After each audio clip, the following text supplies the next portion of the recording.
Hi, and welcome to Loan Officer Team Training. I'm Irene Duford, your host, and I'm super excited to have back Alyson Rixner back with us again for our number 2 podcast together. I believe you're the only one so far that I've had a podcast number 1 and a podcast number 2 that is kind of related to each other. So welcome, Alyson. I'm so excited to have you here. That's exciting. Thank you, Irene. I feel really special. Happy to be you are back. Special. You just have so much to share. We have talked so much about process and systems, and we're both on the same page when it comes to those types of things. And so I just appreciate you being here to share with our listeners some of the knowledge that you have and the wisdom and the experience that you've gotten over the years. And so for those of you that don't know and listen to the last podcast Alyson was on, she was talking about some amazing things. This one's going to be very different in what we're talking about, but listen to her and you'll know that she runs a very successful mortgage company, the Orlicki Group. And Oliver Orlicki is her husband, and they make a great team. And so let's talk about processes. Sound good? Are you ready to dive in? I'm ready. Okay. Let's do this. Different, but it. yet just as important as what we talked about last time. Exactly. Different, but just as important. Yes. And so this one is going to be geared toward anyone that has a business, but especially loan officers, because that's what we do, right? Is we know that business, but it will work on any business because both of us have been in different businesses before and we know it works. Let's talk about how your process needs to support your business model.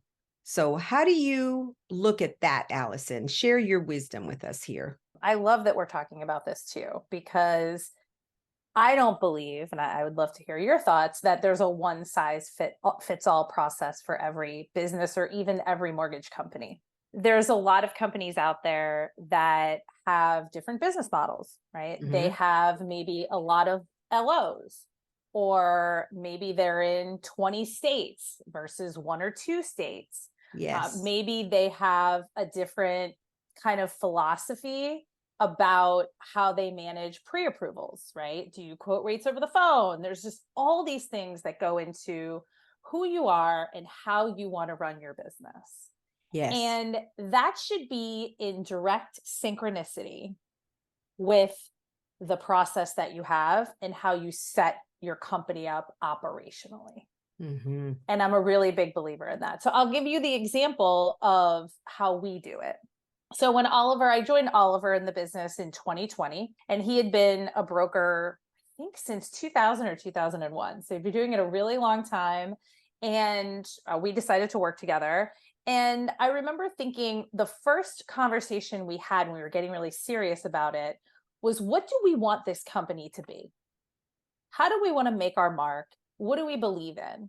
And for us, we believe in doing a lot of upfront work and doing a very accurate pre-approval and application process. Mm-hmm. So we knew that having the right support team up front, where we estimate about 80% of the work gets done, that process is going to be very different than a company where maybe they don't do a lot of upfront work. They issue a pre-approval, and then kind of the processing team has to fix everything and make everything okay. Mm-hmm. Different business model. That's not what we do.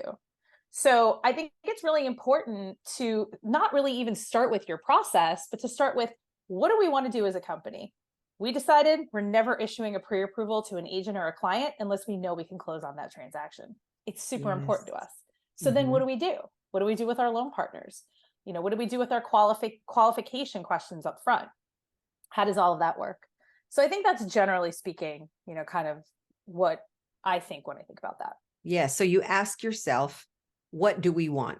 How do we want to run things in our business model? And that doesn't matter whether you're in loans or some other business.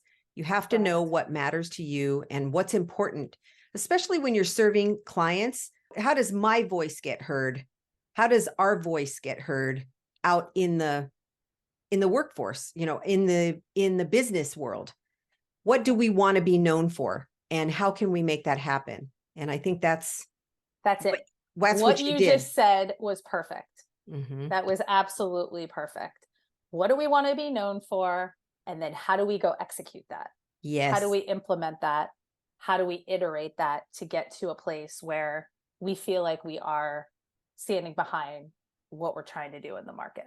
Yes. It's like Simon Sinek says in his book, Start with Why. When I read that I book, have that right here. it I was, still haven't read it. I it need just to was read it. like oh, you've got to read it. When you I read it, know. your heart is going to feel like mine did. It's just all of a sudden you just go, that's exactly what I want to do. And that's what I did. When we started the loan team training company, That's awesome. I started with why on purpose, because I had read that book and it was my opportunity to start a business for the first time with why. What I love about starting with why is what matters to you. What kind of people do you want to serve? How do you want to serve them? What are your values? Like what really matters to you? And so you're going to love that book. So if the listeners haven't read that book, definitely read that book by Simon Sinek, Start with Why. Now let's discuss why the process is just as much of a reflection on you as the company or on marketing and sales. You know, how does that reflect you as a business owner? Well, I think it's important to kind of tell you why this is so important to me now. I worked for a lot of corporate companies prior to starting the Orlicki Group with my husband. And I became very disenchanted by a lot of the buzzwords and a lot of the buzz phrases that these companies were saying to clients and really not fulfilling on any of those promises, right? We do X and Y. And then when you actually sign the contract and you get in as a customer, it's a bait and switch. Yes. Essentially, right? And making sure that you have that in the process is so, so, so important because you have to know exactly how this business needs to operate in order for you to fulfill what you are telling your clients, agents, vendor partners, your internal team. Mm-hmm. That is so important. It starts, what do they say? It's an inside job, right? Yes. It's an inside job. My team has to know that what we say to a customer on the phone or what we say on our website or what we say on social media, that we're actually backing up with the process. So when we tell people that we are going to make sure that you are fully approved to purchase a home, if we don't do that and someone goes out to buy a home and they can't, that's on us. Yes. Now, I guess I should say the caveats of them doing something they're really not supposed to do. We're all laughing in the industry, but that goes for any business. Yeah. If you're putting your mark and your statement out there, your process has to reflect that. Yes, it does. So let's talk about how we do that. How do you actually set up a process? And I've watched you do it. And it was an amazing thing to watch how you put it together. And we talked about it. And tell us how you did that. Like, because you started from scratch, there was no process in place. Well, yes, but I'll never forget this. The first thing that you and I talked about, you said, you got to get this process on paper. And how many years did you try to get Oliver to put his process on paper? A long time. It was many years, we'll just say. We won't say the number of years. But I said to him, listen, if we're actually going to do this and we're going to grow this company and scale it and make this a legitimate company, we have to put this down on paper. And Yes. I'll never forget, step one was me meeting with him and trying to extract all of the pieces of what was his process over 18 years. Yep. Right. Onto a document knowledge system, which we have, which is amazing. But it was a bit of pulling teeth because, and this is another really important thing with the process, if it lives in someone's head, it doesn't work. No, it doesn't. Right.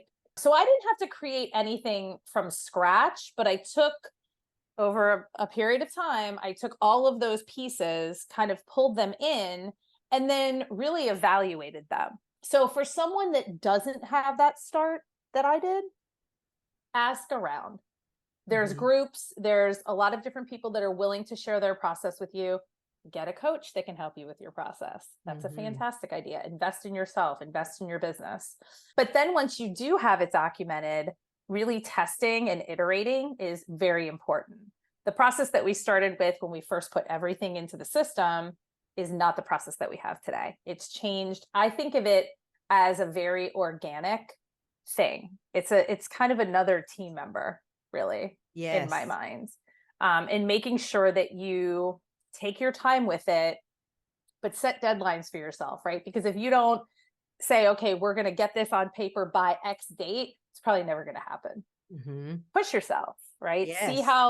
And I had to push myself and I had to push him. Thankfully, I had you there to help me with that because it was definitely interesting. It's so much easier when you actually do it versus thinking about it. Because you can't Yes. run a business if you don't have the right operational protocols and SOPs and processes. And, it's just a project like anything else. And again, ask for help where you need it and know that it is just as important to get that process documented and down in some system as it is to sell and market your company. And if you can't fulfill, again, if you can't execute, it doesn't matter what you say because people are going No, to judge you on what you did, not what you said. exactly. That's exactly right. So when you went back and you said you didn't start from scratch, meaning Oliver had all the knowledge in his head of what he did and when he did it. It just needed to be documented on paper. So yeah, I want to clarify that. You weren't really starting from scratch, except to start from scratch by writing it down. That's what I meant. You're putting it on paper. You started from scratch. But tell us how you did it. Like, did you set up times with Oliver? I know it's like pulling teeth to get a loan officer to sit still long enough to document anything. But tell us how you did it, like different things that worked and the good and the bad. It's always complicated when you're trying to get your husband to do something, let alone we were new at this work thing. Yes. I'll never forget. We talk about that first meeting. We were like, what are we doing? It was just so interesting to go through that. But you have to set time. Yes. This is a project and it needs to be project managed. On the calendar.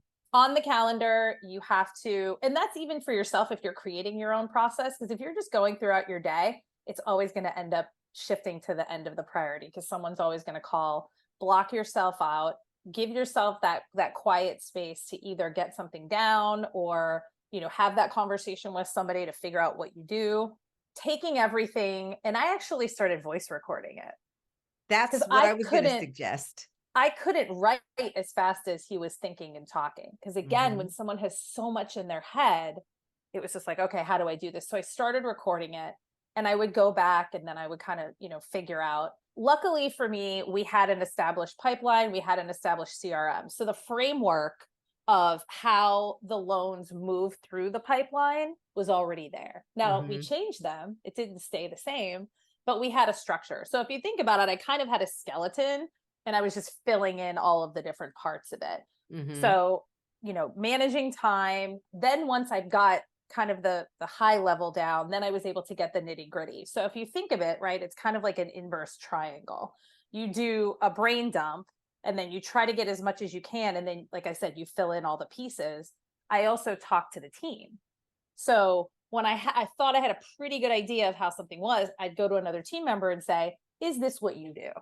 Yes. And if not, what do you do? Or why don't you agree with this?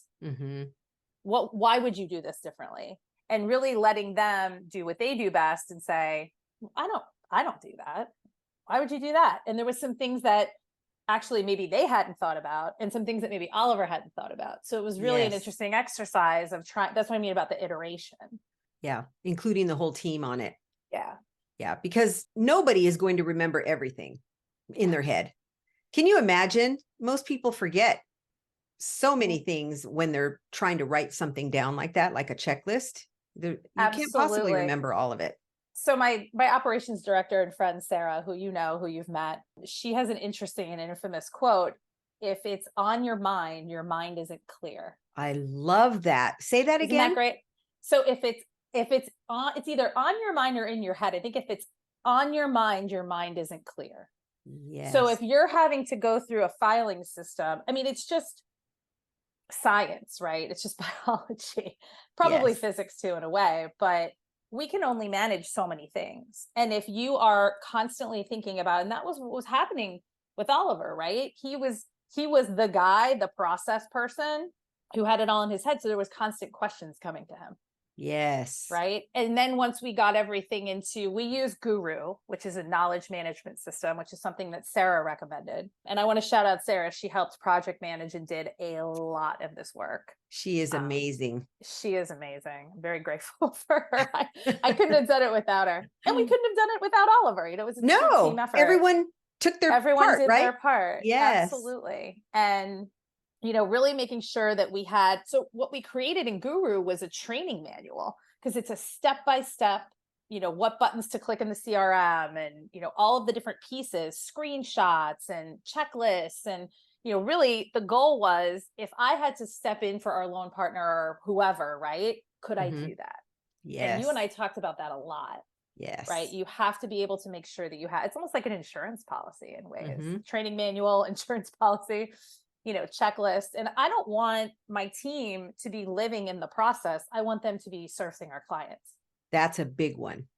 Serving the clients is number one, not living in the process, thinking about the process so much because nothing is documented that you can't really serve the clients the way you want to, because there's no peace.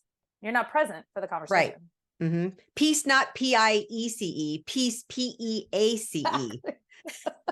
Peace and presence. Right. Totally. Yep. When you don't have peace of mind, you can't service clients the same way.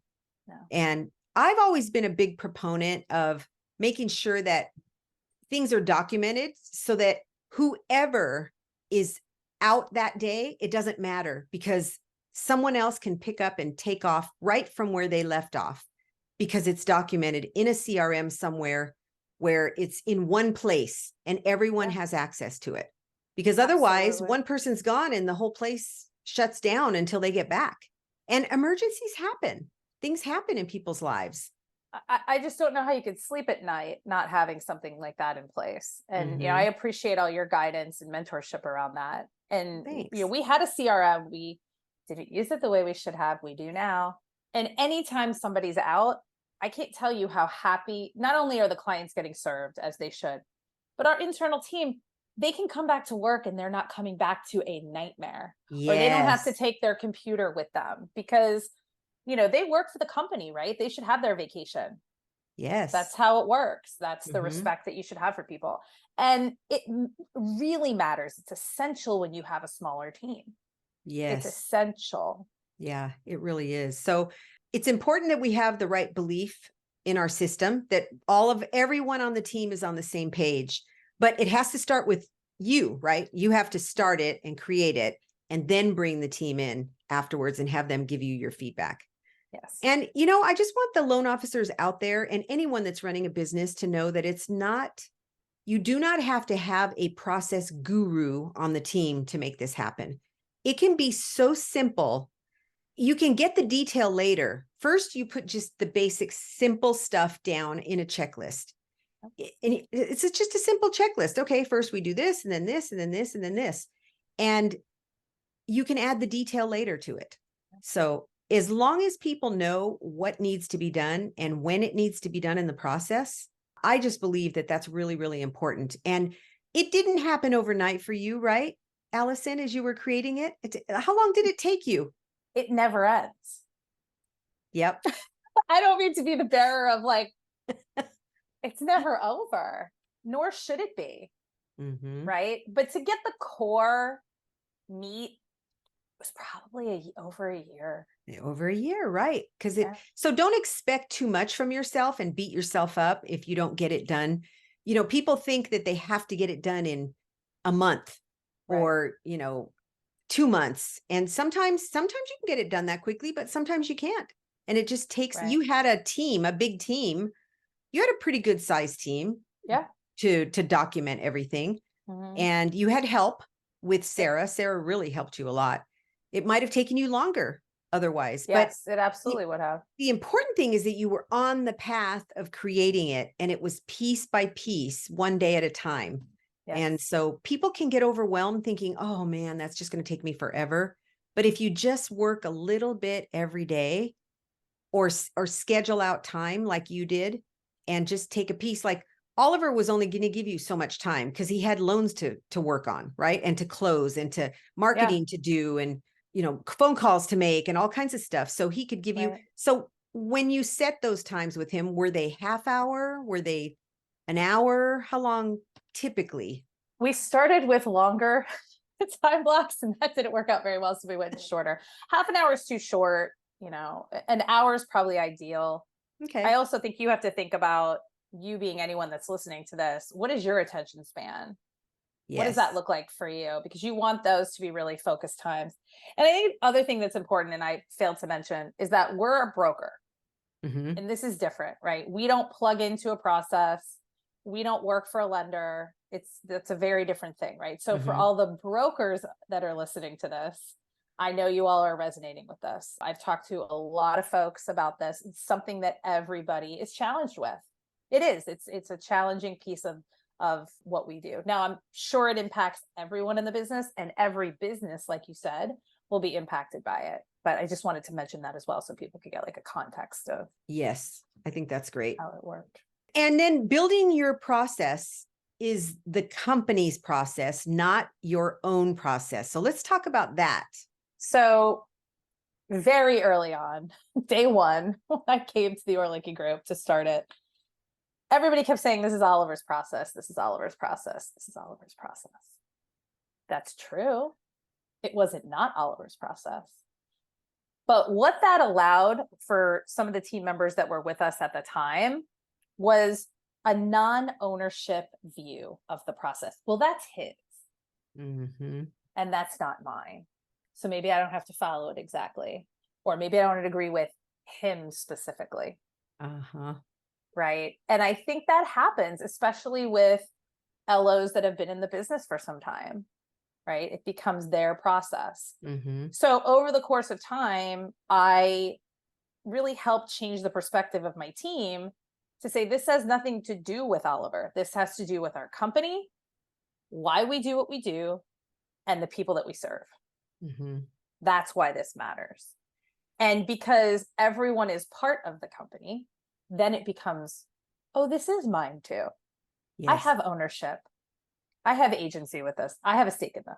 And when that's especially important is when they come on with experience and they have their own way of doing things, because you ran into that too, where haven't we all didn't want to do it right your way because haven't we all? Their way, has always worked for them. Right. And their way, typically when people say that, I have noticed processors, loan partners that have been in doing it a long time, and they have their own way of doing things and it works for them.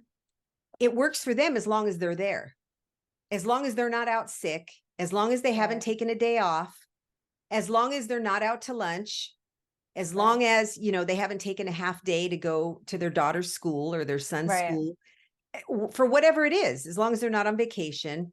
It's just, it only works when they are physically able to get on the phone and be present. Right. And that's not how you run a business. No. And I would challenge, if you're hearing that, which you will inevitably in this business, ask them why. Why does this work for you? How does this work for you? And inevitably, someone will start talking in circles and you'll quickly realize that it doesn't work. Right. And it's them telling themselves, they're like, oh, wait a minute, maybe it's like that aha moment, right? Our processor, because I own a processing company as well, and our lead processor on the processing side, she came from a very different business model. So this kind of wraps in both of the things that we're talking about, right? And we always were heavy purchase, even in the refi boom. But she came from a straight refi shop and broker as well. And at first, they left her to her own devices. Again, philosophical difference, right? I don't care how you get this done, get it done. And if you can't get it done, there's going to be consequences to pay. So somebody that works within that structure comes to us where we're like, okay, here's your checklist. This is your email templates. Here's your phone scripts. She was like, I said, I told you there was no bait and switch here. You knew exactly what was happening. But I think coming from that very vast philosophical difference, she was like, whoa. And it took well over a year for her to understand and buy into why we do what we do. And now, if she was on this call, she would rave about the process.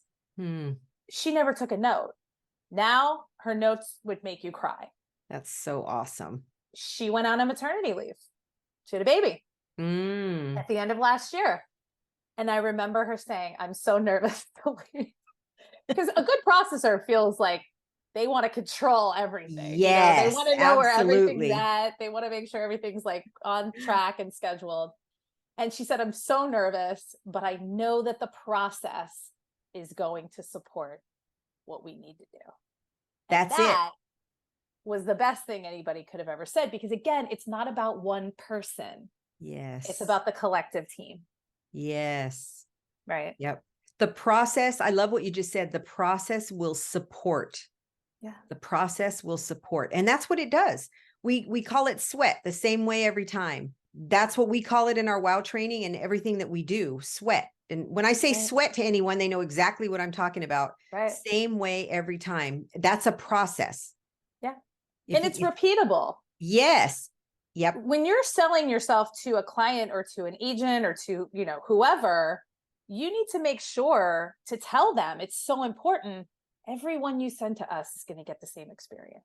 Yes. Yeah. It's not good just to have that process, but to explain it to your referral partners and your clients. Oh, yes, it is.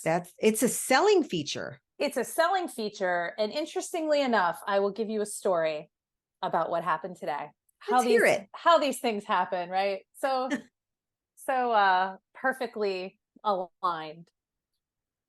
Phone call was sent to me. It was someone on the new clients line.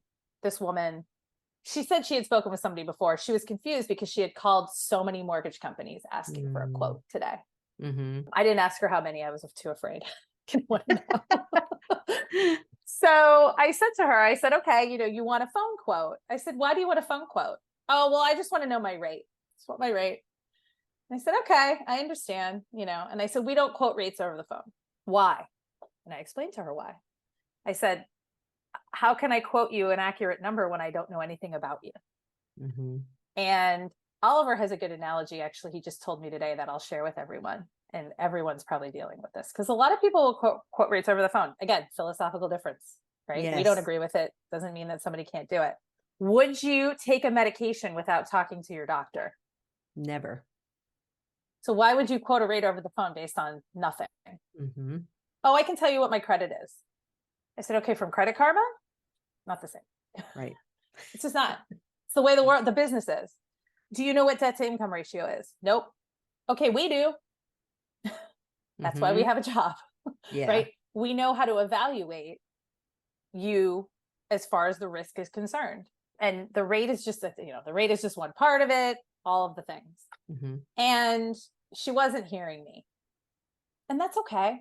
Mm-hmm. And I said to her, listen, I don't want to waste your time. I don't want to waste my time. I explained to you why we're doing what we're doing.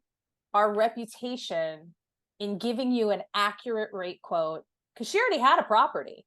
Mm-hmm. This isn't like somebody that was just trying to get a TBD pre-approval. I said, we could run insurance quotes for you. We have a partner to do that. We can run the taxes like a real true monthly payment estimate. Yes. You want to hear it. And so I just paused and I asked her why. I said, why do you just want to do this over the phone? I'm really afraid that someone's going to take my information and do something wrong with it. And I said, that has nothing to do with the rate. And there's nothing I can say. I said, you can look at us online, but I said, you have to work through your trauma around your information being stolen, because until you do that, you're not going to be able to get this loan.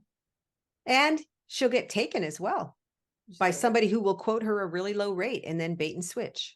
She said somebody quoted. Well, anyway, I'm not going to talk rates, but I'll tell you offline. I was like, trying to laugh. I was like, oh my God. I was like, I don't want to know how many people you talked to today, but this is what I mean about, I could have easily said, sure, I'll send you to our LO and give you a rate quote over the phone. Mm-hmm. That is not our philosophy. And that is not what our process supports. Yes. And it's scary to just let clients go, especially now, in this market. It's like, I felt so good about standing my ground for the company and what the company represents and what our process represents and what we have promised people in the market. That is what we're standing behind. It's another case too. It's interesting how what people's issue seems to be generally isn't, right? So I think that's just another sidebar tale. And really stopping and asking why. There's no rate I can quote her that's going to make her feel good about giving me her personal information. Mm-hmm. Yeah. It's not really what the issue was. Yeah. The good thing is that you did let her go and it felt good. Yes. Because now that same amount of time that you were going to spend on somebody that was never going to really commit, now you can spend that time with someone who is willing to commit. And that's where your service comes in, your service level. Right. It's all interactive with each other. You know, you've got to, sometimes you have to let someone go in order to serve 3 other people. Right. And that way of doing business is not what we do. And I think, again, this ties back with the why, the who you are, and the how you back it up, and the day-to-day things that you do or don't do. Yes. Do you have a loan partner who does the loan consultations, structures the loan, and converts the buyer to work with you? Or maybe you have a loan partner or a team member that you would like to move into that position so that you can be freed up to go get even more loans. How about a newer loan officer who could benefit from some training in how to convert buyers to work with them? Our client conversion training is very specific to this role. It will help them convert even more clients to work with you and your team. We help you to be seen as a trusted advisor. We cover every aspect of converting clients to work with you. They're going to learn emotional intelligence, what it is and how to utilize it. They'll discover the key to a success mindset. Yep, we go deep on this one. How to build rapport right from the first conversation. How to ask the right questions. How to answer objections. Specific dialogues and strategies to overcome rate shoppers. They're going to practice live with other class members. And they're going to also learn how to ask for and receive referrals. How to master the loan consultation with loan strategies that help the buyer make great decisions for their future. Client conversion training will set your team apart when they implement the training that they're going to receive in our class. It's a virtual interactive class on Zoom with live trainers, and your team members can attend from wherever they are as long as they have audio and video. Everyone participates. It's a 10-hour live class divided into 2.5-hour sessions from 9 to 11:30 on Thursday and Friday for 2 weeks in a row. Sign up your loan partner today at loanteamtraining.com. You'll find the class on the Client Conversion Training tab. One more thing I wanted to mention that is a good idea also when you're putting this process together, for the simplistic way to do it is have notes, have a note in your phone. I always use the phone as an example because that's something you always have with you. And start a checklist in your phone of things that you do in the process, even if it's not in order. I'm just talking about somebody that just wants to get started, you know, and they don't feel like they have enough time to really sit and document. Start when an idea comes up or you do something, put the note in your phone, just talk into your phone, just get your phone and talk into it. The dictation. It's so easy now. Yes. It makes it really easy. And then you just put your thoughts down, what you were thinking about at that moment. Like, okay, when I order an appraisal, I have to do this. And you're starting to document your process, and it may not be in order. It's more of a brain dump. Yeah. But at least it will get you started so that you can put that in order later. That's how it always starts. Yes. And then once your ideas start flowing like that, once you start doing that, it's going to make you want to do it even more, and it's going to matter more to you. But my main question for you, Alyson, is how did having the process, how did it help lead to more revenue? And how did you talk to your referral partners about it? Okay, so I'll take the second part first. Okay. There was some uncomfortable conversations when we drew a line in the sand and said, we are not just going to issue pre-approvals without full applications. Mm-hmm. It was not pretty for some people. Some people, it's fine. They didn't care. Yeah. But some agents wanted a pre-approval within 30 minutes. Most people, especially in this market, we need docs to make sure that we can qualify people. I mean, and again, there's so many teams out there that will just issue. Mm-hmm. So we lost some people, but we gained people. It's never a loss. When you're doing right, we really believe this is the right way to do business. When you're doing right by people, the business will come, right? So I think that that's a really important piece. It takes time for people to get used to it, and you have to just over communicate. Yes. with your referral partners. Mm-hmm. Hey, just remember, we have to review the application. Hey, just remember, we need to collect docs. Okay, well, I let our shared client know that the sooner we get the information we need, the sooner we can do this. Mm-hmm. Hey, referral partner, whatever the person's name is, we really need this in order to get that pre-approval, and then they become a partner. And the people that want to do things right, those are the people we want to work with anyway. Yes. We don't want to cut corners. Yeah. And telling them why Right. you're doing it, reminding them why you're doing it. Because this is going to help us get your loan closed faster. How many times did you get to the closing table and couldn't close? I mean, that's like the easiest explanation ever, because it happens all the time. Yes. Still, all the time. Yeah. Carl taught me something a long time ago, and he's been teaching this for years.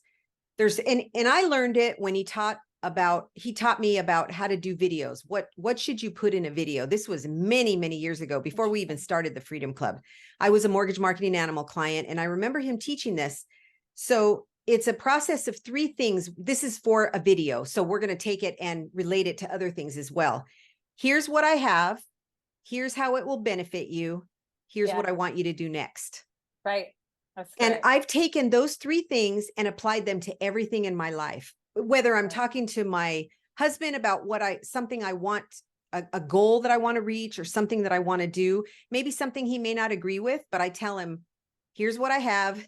Here's how it will benefit you. Here's what I want you to do next. But I don't use those words. Right. Wait, you have it down by now, but in the beginning you were like, wait, I got to check all these boxes. A process. Yes. Anytime you want to show somebody the benefit, you always have to talk about the benefit to them. Why is it going to benefit you? And those 3 things have been just a staple in my languaging, how I talk to people and stuff. But I don't use the words. I don't say, here's what I want. Here's what I have. I tell them what I have. I don't say, here's how it's going to benefit you. I just let them know how it's going to benefit them. And then I definitely don't say, here's what I want you to do next. But they do it because it makes sense to them to do it that way. It's not manipulation. It's just letting them know the benefit to them. And it's also reminding you to think in that way. Yes. If we're not providing value, why should anybody be paying us? Yes, exactly. And you can't assume that people know, because people don't know the value. I mean, that's what I tried to impress on this woman on the phone, and she just didn't want to hear it. And that's okay. Mm-hmm. You don't want to get a quote over the phone without sending any information because of X and Y. We do it because this is what's going to be better for you. Yes. Yep. Not and it's okay if they're not the right fit. Nope. Not everybody's the right fit. Nope. And that's okay. But it's better to let them go. Yeah. But what I love about what you guys have done is you've taken this and really shown your referral partners what you have and how it benefits them. Yeah. And then they've automatically done what you want them to do next without even telling them, because they're so impressed with your process. Oh, you spell it out for them. You let them know what it really entails. Yeah. Tell us how you do that, like how it's made a difference for you. I'm going to say something very bold right now that I don't even think I've said to you. The way we do business and the process that we have in place is the reason we're still in business in this market. I believe it. Yes. I can say that with every ounce of my being. We don't live in our market. We don't live in the state that we lend in. So we can't do the typical, agent activities that a lot of people do. So the way that we've gained agents over the last 3 years that we've had a company is to wow them with our seamless service, communication, and closing time. The other thing we haven't talked about is you will close your loans faster with the right process. Yes. For sure. That will happen. And it's our goal to always close early if we can. And not to stress everybody else out in the process either. Exactly. Yeah, I agree. Seamless. And when you do business with an agent who has not seen that before, the way you stand out is unbelievable. It really is. The conversations I have with people, because when we go under contract, with a new agent, hey, this is how we work. This is what we do. Well, I'll see about that. Yes, you will. And you show them instead of telling them all the time. You do tell them too. Again, you tell them because you want to set an expectation and you want to communicate, but I think the theme of this is it's not just what you say, it's what you do to back up what you say. Yes. And that's what a process does for any company, and the Yes. execution and the operational excellence. And by the way, we're not where we want to be yet with our process. Yeah. We're not. That's why I say I think it's a living thing, right? It is a living thing. Yes. It's not that it doesn't end. It's just that you're always refining it. Yes. Because things change in the market. Guidelines change, all kinds of things change. Yeah, you get a new piece of technology. We just did a big shift today. We moved from Agent Legend to Bonzo. So Oh, you did? Yeah, Okay. we're excited. Yeah, we're excited. So that'll all have to change, right? All of our Agent Yes. Legend process. So, we Mhm. obviously replicated what we could, and we're excited about the additional features. And Yes. Agent Legend was great for a time, and now we've outgrown it. And every time you get a new piece of technology, the process has to change. Yes. So it's a little daunting, but it's a good time to review everything again. Again, It it's all is. perspective, right? Mm-hmm. And so how has having a process led to having more revenue for you? Yeah. I mean, I don't know how people hire and scale without that. Mm-hmm. I guess it's possible. It's Maybe. very painful. Yeah. I can't. I can attest To to me, it that just because sounds I like talk to such loan a officers nightmare. all the time. Right. that You've They seen it try all. to do it without a process and it doesn't work. Not without a lot No. of pain. Good point. I mean, maybe just to me, it's too much pain that I can't even imagine like trying to do that. But efficiency, number one, you have to be as efficient as possible. Your process needs to reflect that. We are really focused on that this year, right? Our efficiency. We're trying to figure out, do we need new systems? Do we have some duplicate work? What keeps getting missed? Sarah's constantly evaluating those pieces so that we can be better. So the efficiency piece is important. I don't know how you add additional team members or additional LOs with that. I don't know. Yeah. I don't know how you do that. You know what we didn't mention at the beginning, Alyson, is that you were not in the mortgage business at all. You were in a completely different business when you started with Oliver. Yeah. And Sarah has never been in the mortgage business No. either. So you don't have to be experienced to be able to put a process together. Like you said, you just have to talk to the loan officer and get the stuff out of their head that they have automatically from experience, or talk to other people that have already experienced it. Yeah. Don't let anything limit your ability to do something like this for your business. It is so necessary. And did it take us longer because we didn't know? Of course. That's probably why it took us longer, because we were learning as we went. But don't let that hinder your ability to do what you need to do. Yes. It's just, it doesn't matter. And a lot of times what's interesting is that because we weren't in the business, and you and I talked about this a lot, we had a very interesting perspective because we came from a very, very process heavy, process centric organization and industry. It was the technology industry. And you have to have somebody that is outside of your, every day in your brain to kind of come in and just logically look at something and go, why are you doing that? That doesn't make sense. Exactly. And because you just, again, we're creatures of habit, right? We do the same things over and over and over again. And sometimes we don't think about why, especially if we've been doing it a long time. Yes. And so having that counterpoint, I think, was really helpful. There's a yin and a yang, right? It took longer, but I think we brought really interesting perspectives to the process and changed it, and it was successful. Some of it wasn't, right? But a lot of it was. Yeah. Just thank you for being here today. I just appreciate you sharing your process Thank you. ideas. This is a big topic for loan officers, and not all of them even want to start this process, but it can be very simple when you start it. It can be a form of a brain dump and just write things down as they come to you.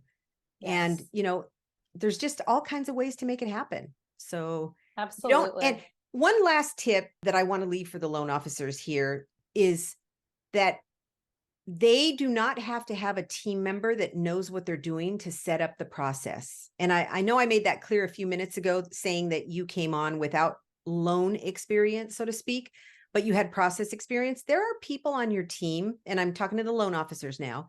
There are people on your team that know how to put a process together, that are naturally inclined to make out a checklist, to do things, even though you're not. naturally inclined to do that because you're going in 100 directions and you've got the marketing and you've got recruiting and you have everything to think about. But if you can just let them pull from your mind, your experience, like Alyson did with Oliver, then those people that are on your team, even if they don't have a lot of experience, they can write that process out for you like Alyson did. Now, nobody's an Alyson, of course, but Alyson is in a league all by herself. Oh, thank you. You're making in me a blush. great league all by herself. But you have people on your team that can do this. They're wired differently than you are. Yep. And so I would Sarah's better encourage at this than I am. And you have to know that, you know, I mean, it's okay to not be the best at everything. Exactly. Your job is to go get your more boundaries. business. Yeah. The loan officer's job is to bring more business in the Yeah. door. And you can't do that if you're doing everything yourself. So Yeah. having a team. And I want to leave one last thing real quick, Irene. Yes. Because I want to make sure this is like so important and something that took us years to learn. Buy into your process and buy into your philosophy of how you're going to do business, and don't let anyone deter you. We questioned our process and our philosophy for so long. Are we doing this the right? Why are we doing all this upfront work? Should we just do what all these other people are doing? It's constant in your head. You're going to have a lot of naysayers. You know, it's just the way the world works for things and obstacles to come into your path. Once you have this process down and you know how you want to do business, stick with it. Yes. Don't let anyone tell you that you're wrong. Right. That's exactly right. I love that we're ending on that note because that is great advice. So thank you for being here today and sharing your knowledge with us. This won't be our last one. I'm sure we'll have many other things to talk about. If you guys are interested at all in learning about processes, in wanting your team to be trained, that's what we do at Loan Team Training is we train your team in processes and systems and how to make sure that the client is getting an amazing experience. So we're here if you need us, and we just appreciate you guys being here today. We appreciate everything that you do in the loan business and how you help each other and share with each other. And so thank you, Alyson, for being here, and thank Oliver for me. I'm just grateful that you were here today. So enjoy the rest of your day, everybody. Big hugs to you, Alyson. Mwah. Mwah.